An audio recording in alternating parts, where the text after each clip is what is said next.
Almost caught you mid-yawn there, I know. John. I was like, come on, let's speed this yawn up. I know. I was like, is he going to get it out? I'm going to have to edit that. Bye. Jan Hines over here. Oh, but he's quick on his feet, even though he's tired. Oh, man.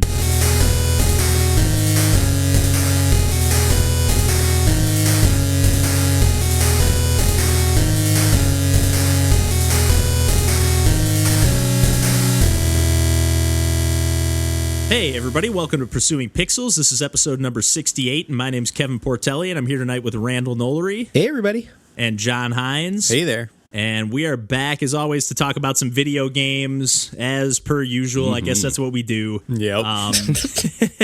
It's a hard sell there. And real quick, before we get into the meat and potatoes of the episode here, I just wanted to mention the next couple of videos that I have recorded in that 15 minutes of game series that I've mentioned more than a handful of times on the podcast at this point. But a couple games that we've also talked about on the podcast in the past and really kind of raved about, especially back when DJ was on constantly. We talked a lot about Bad North and Kingdom Two Crowns. Oh, yeah. And Kingdom New Lands, which was the prior release. But in particular, both those games, Bad North and Kingdom Two Crowns, have gotten huge updates since the last time that we talked about them on the podcast, to the point where I was like, oh, I got to refamiliarize myself a little bit before I record these videos. Right.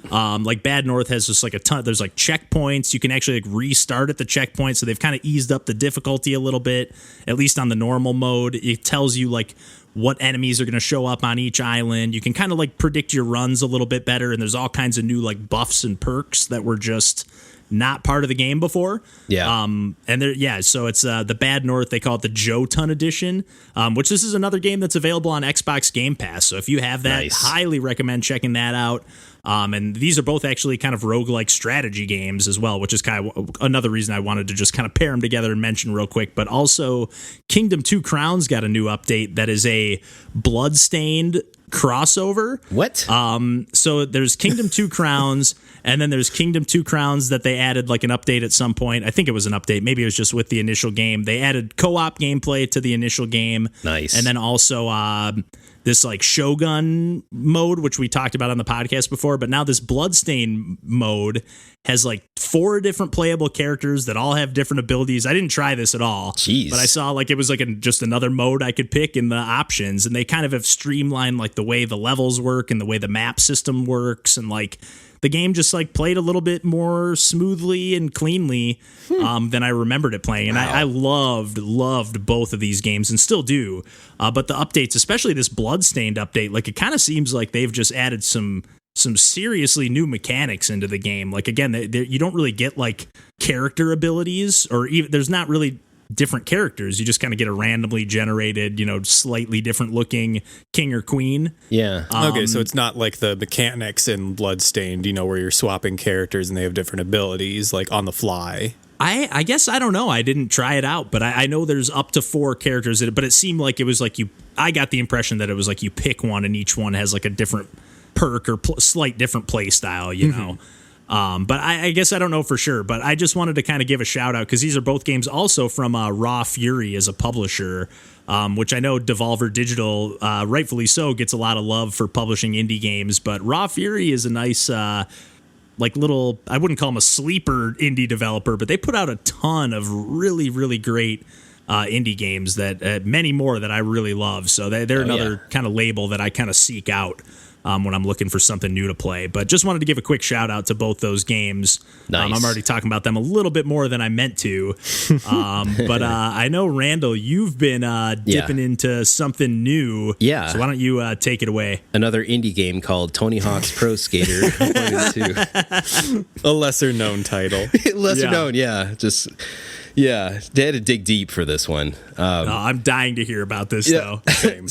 So the game actually still isn't out yet when we're talking about it right now, but I was able to access the demo because I was so excited about what I saw in initial impressions from some other folks I follow on Twitter that had good things to say about it. They were talking about this demo.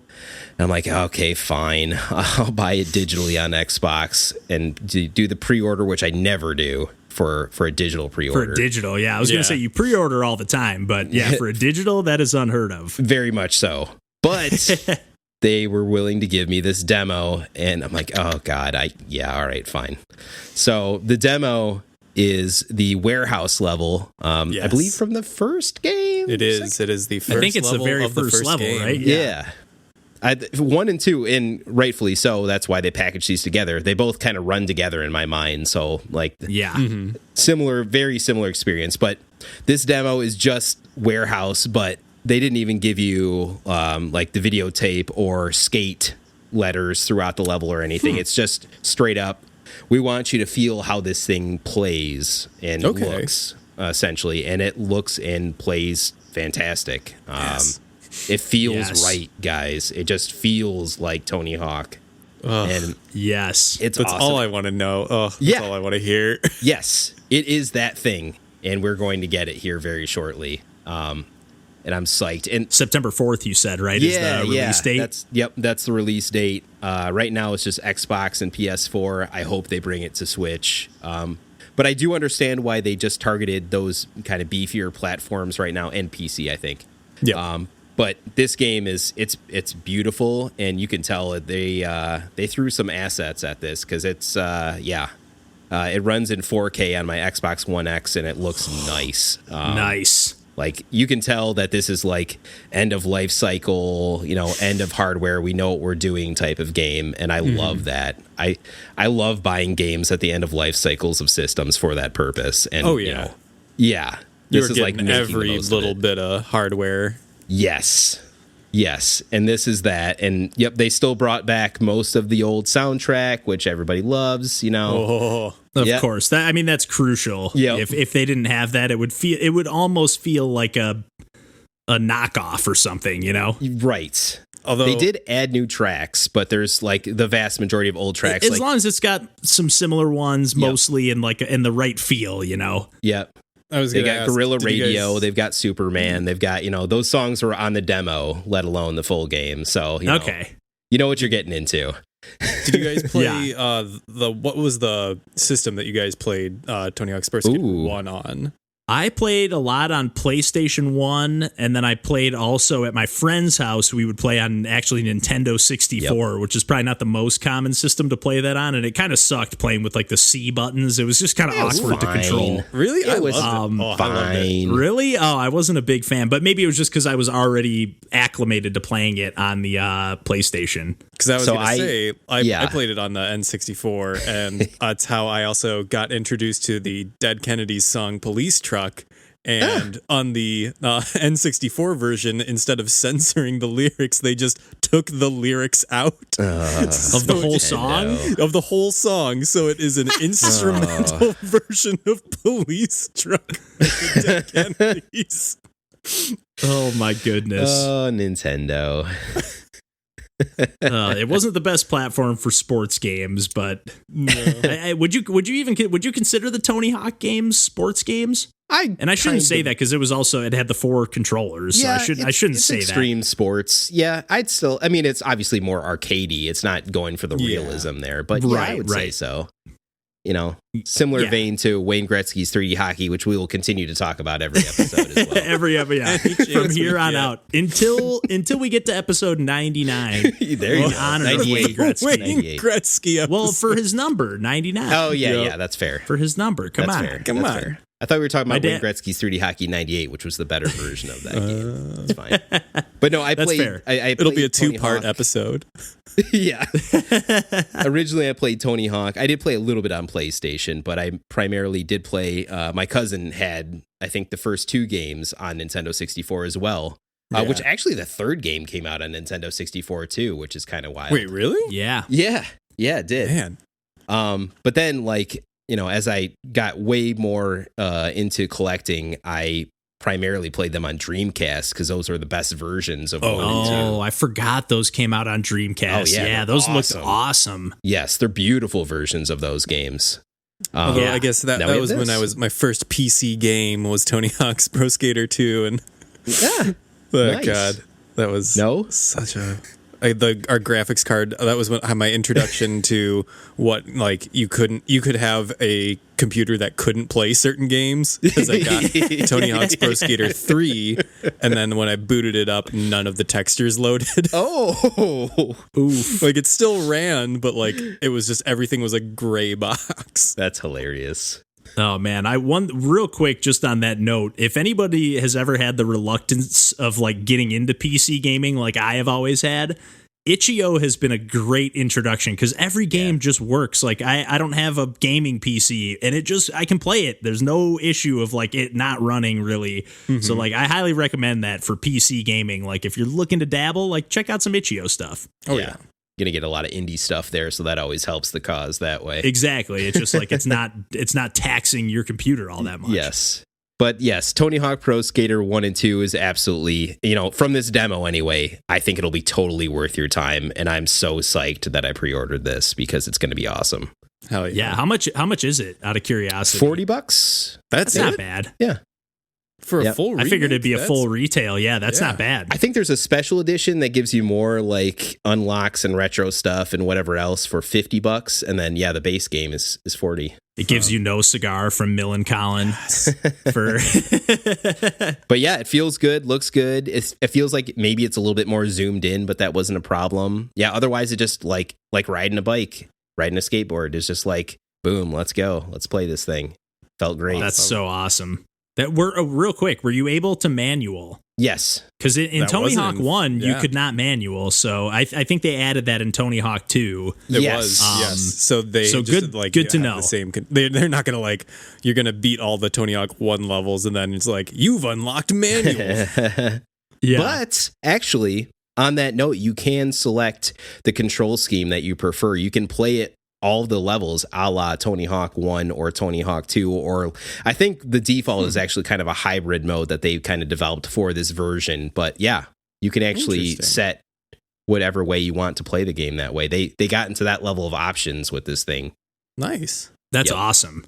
Well, speaking of extreme sports, staying in the extreme sports vein, John, I know you've been chipping away at some snowboarding action.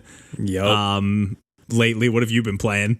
In our old standby, the Snowboarding the Next Phase, which was the Red Bull game that we bought, I think, for $1, like maybe like a year ago on a whim. It was definitely another game when DJ was still on the podcast regularly. Oh, yeah. And we were just sitting around, like, as we did, playing games like before we started recording, and we're going through the eShop and found that there's this like cell shaded looking like snowboarding game that was on sale for like 99 cents at the time, and we're like, you know what, this is worth $1 just to see. And yeah, sure. We had no idea what we were getting into, because like no idea, because we talked about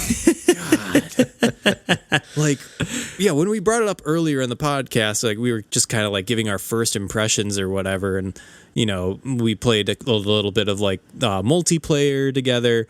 But like the campaign, I have played this. I don't know what my hours are. I know, Kevin, you occasionally will look at my hour totals on games just to shame me on the podcast. So I don't know if you have that number handy for me. But not off the top of my head, but keep talking, and I got my Switch close by. Like, this is a game that is still a mystery on what, like, it looks like it was made for mobile devices and for the Switch, and it seems like it came out on no other platform. And it is the most expansive single-player campaign for a game that I have never seen anything about, have no idea when it was made or why it was made. You thought like, Skyrim was big, it. Well, God, honestly, like...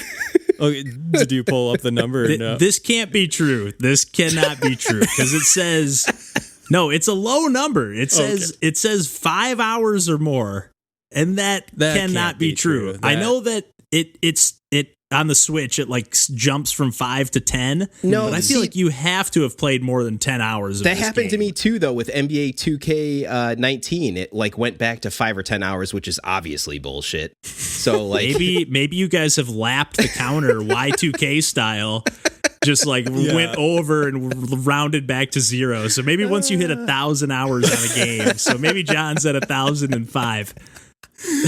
No, it's obviously not that insane, but I mean, I know you've sunk some time into this game. Yeah, because like that's the thing is I've played however many hours of this game, and like there are, I don't know, like 14 discrete like areas that each have their own like levels, and each level has 3 challenges for like a bronze, silver, and gold.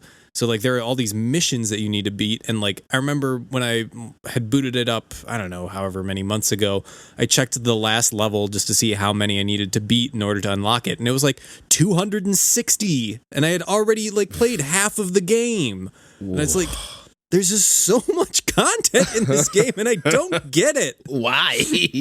Yeah, I mean, I'm still enjoying it.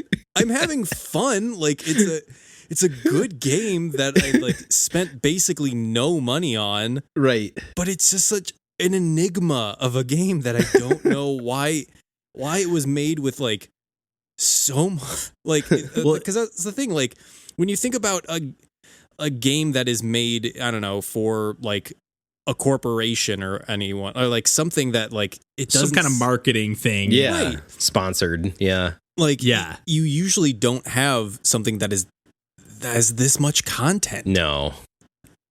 Yeah. It seems like a lot of work went into this. Even though, again, it doesn't have like some mind-blowing aesthetic or anything. You know, it's got a simple, low poly style. But again, like it's not like these are procedurally generated levels. These are actually like little trails and maps and mountains that you're going down that are just one specific challenge after another. And I haven't played anywhere near as much as you have. I pretty much just played that one day that we were passing the controller around and maybe one other time. But I don't have anything against. I love a game that you can just kind of like chip away the hours at, or just like, oh, I got a half hour while I'm waiting for something, you know, or I'm cooking something or whatever. Like I like a game that you can just sink some time into. But are you feeling any drive or purpose to like, is there any reason to beat the game, quote unquote, as DJ would say? Just morbid curiosity. I want to see what happens. He's scaling the mountain. Like, the gameplay itself is rewarding and fun, but like, really, this is just such a mystery to me that I want to unlock. Yeah. Oh, man. Well, I guess you can keep us posted in the future, John, because I love all your updates in the Discord when you'll just send us like it's usually not even a screenshot. It's just like a picture from your couch of your TV screen of just like, look at this shit. And there's just like a bar that's like a third of the way full that just shows like, okay, look at how much more shit I have to do and how much I've already done. My score multiplier is at like 200 at this point. Like I'm scoring basically 1,000,000 points off of a single jump. Nice. That's getting hilarious. Into Tony Hawk territory there. It's so like pinball territory. Yeah. Yeah. Oh, man. Well, John, I know to get into the meat of this episode here, I know a game that just came out on Nintendo Switch. It's been out for a while, but I've been kind of waiting for this one to come out on consoles, although I did actually played it on my laptop because it was part of that itch.io bundle for racial justice and equality that we've mentioned a number of times on this podcast, but not in a little while. Yeah. But don't forget that if you did buy that, you have over like 1,700 games on your computer that you can sift through at any time. But yeah, so we both played through A Short Hike. They did that Indie World Showcase, Nintendo did for the Nintendo Switch, and they released A Short Hike like at the end of that video, basically. Nice. And it's a quick, if you're not familiar with this game somehow, it's an adventure, kind of short, bite-sized. That comes across even a little bit dismissive, I feel, because this game feels very expansive and you want to explore every nook and cranny of it. But it's kind of just like an adventure 3D platformer sort of that you play as a bird named Claire that you can climb and fly around as the game goes on. And John, you were the first to kind of get into this game, which made me kind of say, oh, I know John's going to talk about it on the podcast, and I know I have it sitting on my laptop, so I better, you mentioned that you played through like the core experience at least in about 3 hours or so, and I would say it took me about the same. I played through it as well. But what do you think? We can just kind of go back and forth on this one, but I absolutely loved this game. Yeah. And we'll dig into why, but I think you feel sell me, boys, but don't spoil me.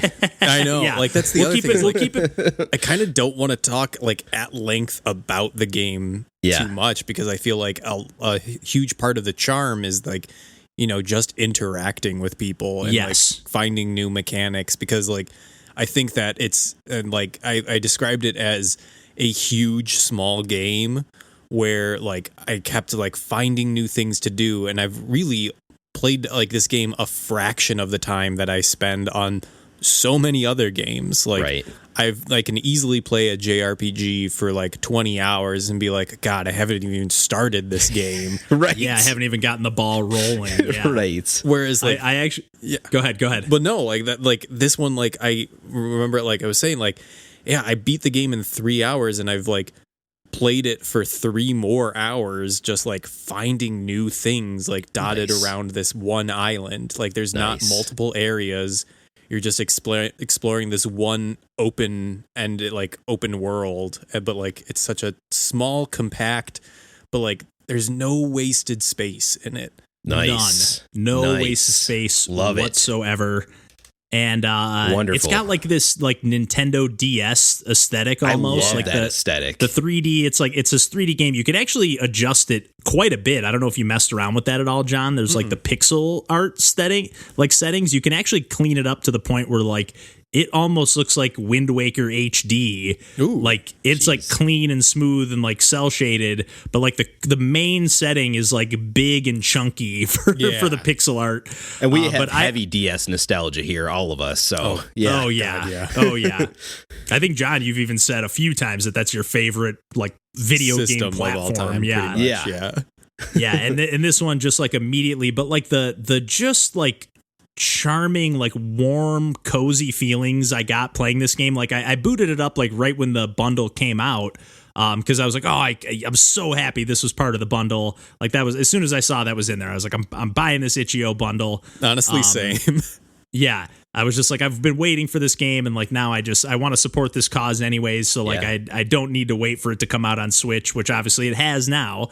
And I will actually honestly buy this game on Switch because this was an experience that was like a 3-hour experience, like we've said, at least to get through the core kind of gameplay. But that can vary depending on how much you explore. But I think both John and I kind of explored quite a bit through our main playthrough. But again, we're still finding tons of stuff post game, and stuff to like kind of like make shortcuts for yourself and not since I kind of lost my train of thought there, but to get on a separate thought, not since Super Mario 64, which I also mentioned this when we were chatting earlier, like I have never felt so great about just like controlling a character in a 3D environment, like running around, and like I could honestly just do that. Like, especially when you get later in the game and have some more of the abilities that you get, like, you just want to play this game for, even if there's nothing to do, you just want to run around and do stuff. It's like, it's got this light, like, again, I obviously, as I've mentioned on the podcast before, haven't played much or any of the new Animal Crossing, but really much Animal Crossing at all. But to me, it has that kind of feel of like what I envision, what I want from Animal Crossing, but without all of like the crafting and all the stuff that goes around that, and I actually saw somebody tweet like, after playing a short hike, I actually like Breath of the Wild a little bit less. And they're like, they couldn't be more different games, but I kind of get where they're coming from. Like, it's just thinking of like a comparison to Breath of the Wild, where I was thinking is like, honestly, this is like if the entirety of Breath of the Wild was contained within like the opening plateau. Whoa. Yeah, like, that is, yeah.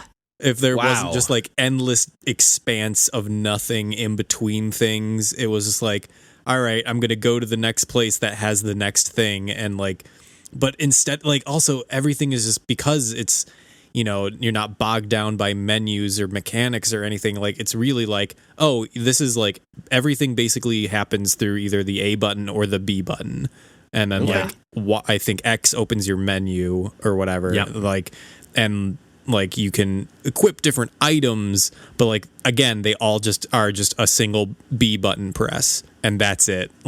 And awesome. Everything is centered around those two things. You're either moving or interacting with objects, and there's not a ton beyond that. And it's so simple and so intuitive and so immediately present. There's basically the only instruction I ever received that I was oh, this is something I actually need to I don't know, read the explanation to was there's a mini game in the game, and it's oh yeah, no, I get it. But it was just going through 4 text boxes. Other than that, everything is just you get an object, how does this interact with things?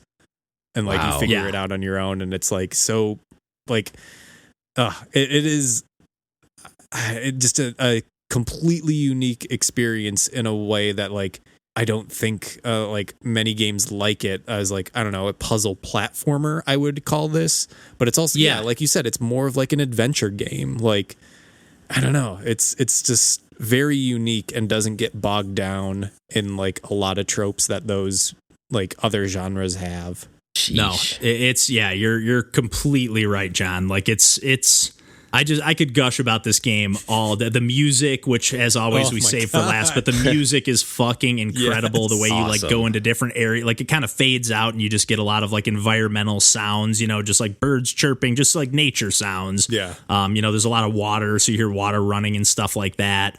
And then you'll just get into a new area and the music will kind of set the tone and set the vibe. And it's just so well crafted, and it's kind of got these it is a 3D game, but it kind of has you can adjust the camera a little bit, just tilt it a little to let you see a little better, but it has these kind of fixed camera angles as you're running around to at some points that really just gives the game a cinematic quality that I just really love. And I think it's safe to say that this is not a spoiler in the sense that you play as a bird, so you are able to kind of glide and fly, sort of. Not, you can't really fly limitlessly, but you can kind of glide, and just the way that feels is just so amazing.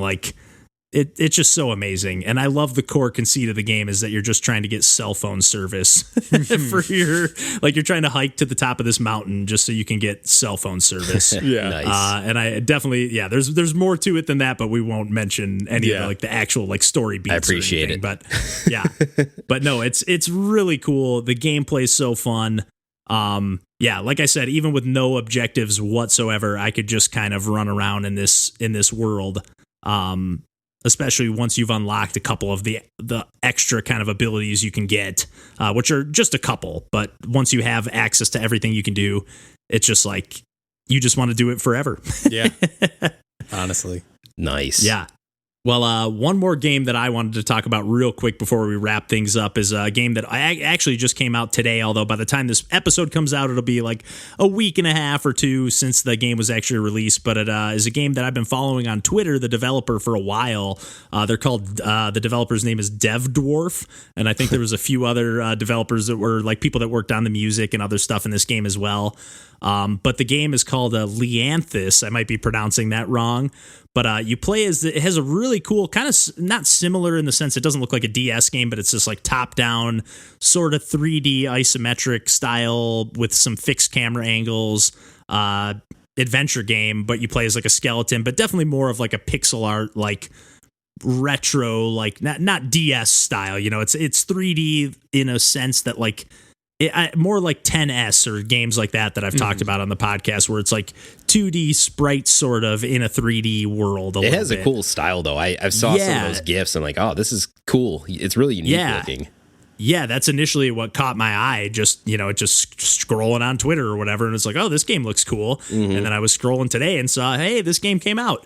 So I actually played through the whole game. I beat it earlier today. Nice. And it's only it took me maybe an hour and a half or 2 hours, but it's similar to a short hike, although it's got this kind of light and dark world, like Link to the Past or something like that, where you're going through these getting keys and opening up portals that will let you travel between the light and dark world, and you're kind of just doing some light puzzle solving, and you essentially, they did a really great job in like the trailers of just kind of teasing away some of this stuff, like not really showcasing a ton. So I don't want to spoil too much here either, but you do unlock some more abilities where you get almost like a dash, like a dodge roll type mechanic, where like in the clips I was seeing as I was following the development, I didn't really see a lot of combat or anything. Although in the trailer, now that I'm watching that as the game came out today, I was like, okay, there's some of that. But like, I wasn't under the impression. I kind of thought it was just going to be like roaming around and talking to people and stuff. But I was like, oh, there's some combat, like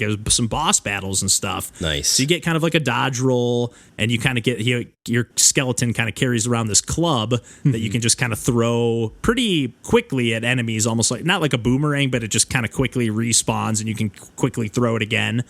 And then later in the game, you like, as I'm roaming around, I'm like, there's all these like skeleton heads on the ground. Like, what's this all about? I don't really know what's going on here. And later in the game, you actually get the ability to clone yourself whenever you're near one of those skulls on the ground. Nice. So you're controlling like a little army of yourself. Like, it's all like direct control. And you get to the point where you actually have this boss battle later on. It is the final boss battle, so spoiler alert. But I would say this is like a huge selling point of this game, because I was just like blown away during this boss battle. I was like, this game is really cool. I love the vibe. I love the art style, but the gameplay here was just so cool. Like, you had to clone yourself. Like, there's like this giant boss that you're fighting, and you're cloning yourself many, many times over. So you're controlling 8 to a dozen maybe skeletons at a time, and just whipping them at this enemy, whipping your little club thing at the enemy with every skeleton at once. But then Nice. At a certain point, like once you did enough damage to the boss, it would kind of like possess all of your skeletons, every single one of them, to the point where you'd have to like run and scramble with, you'd have like maybe 5 seconds, maybe less, to go find another skull on the ground to then clone that. Because if you didn't clone that in time, you're like corrupted or poisoned or something. So every skeleton dies. But once you clone another one, that new clone is not corrupted. So like, you have to keep like juggling. But then as soon as that, like when they would have died, or when you would have died, if you aren't able to pick up a skull and clone a new character to control, you have to, if you are able to clone a new character, you have to then fight off all those characters that you cloned are now minions of the boss. Nice. It was just such That's cool. a cool boss battle. Like, it's been a long time since I've been like, screaming at the TV and like grabbing my controller, within reason. But, I'm like, every time I was dying, I was like, fuck, like just kind of screaming, slamming my controller a little bit.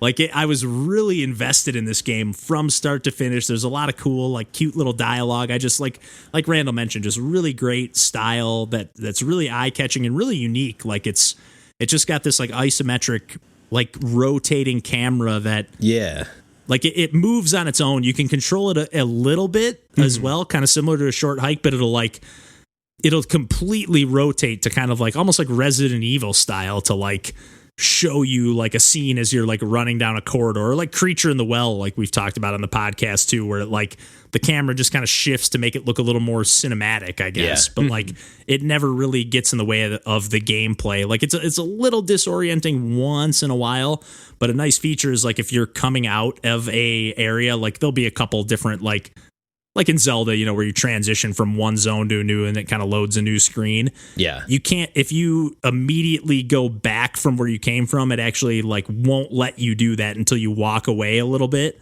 So like the little bit of disorientation that there might be is kind of remedied by that little feature of like, you're not going to accidentally just turn around and walk right where you came from. It won't allow you to until you've like made a few paces forward first. That's good. So yeah, it was a really nice touch to like know that you're not backtracking accidentally. Right. So yeah, I'm really a big fan of this game. So nice. Yeah, definitely excited to check out, because once I went to their itch.io page, they had developed a handful of other games. So nice. Definitely excited to see what else Dev Dwarf has up their sleeve. Nice. But I think we could pretty much wrap up the video games chat for this week, guys. Mm-hmm. Yes, sir. Good deal. Well, as always, I know we have mentioned a couple times on this episode already, but we're on Discord. Actually, I don't know if we mentioned Discord a few times. Heck yeah. But we got Discord links in the bottom of the episode description. We've mentioned the YouTube channel with the 15 Minutes of Game series. A couple of the games, I actually recorded a video for A Short Hike and for Lianthus today. Nice. So I'll have those out soon. And like I said, Bad North and Kingdom as well. So I'm doing that constantly until I find a job. So I'll be recording a bunch of those videos and stockpiling them. But yeah, we've got Twitter, Instagram, all the links at the bottom of the episode description. And yeah, thanks for listening. Take care, and we'll catch you next week. Bye-bye. Bye. But man, John, I didn't spoil too much by mentioning the flying or the gliding in it's too late now, isn't it, Kevin? Short Hike, right? No, like you. Okay. Yeah, I'm like, don't say anymore. I was only nervous because like you hadn't said it flat out, and I was just like, John didn't say it. I was like, but I that can't be a spoiler. I was like, every clip I've ever seen of that game is like the bird didn't see any gliding clips, around. Kevin. Oh my God, Randall, are you serious? Yes. Were you like totally unaware of it? Because like this is a game I've been following for like 2 years, probably. Like, yeah, I was aware of the name of it. Really? Like that was the extent of it. All right, let's stop talking about it. Yeah, I just assumed you would like. I thought you were like half joking about that. No, but I would consider that to be joking. not a spoiler either way, whether you had seen that or not. I would consider that non-spoiler. They tell you that you can glide the second character that you talk to in the game. It's even more spoilers. There's 2 characters. There's characters. There are characters. Use the earlobe stick.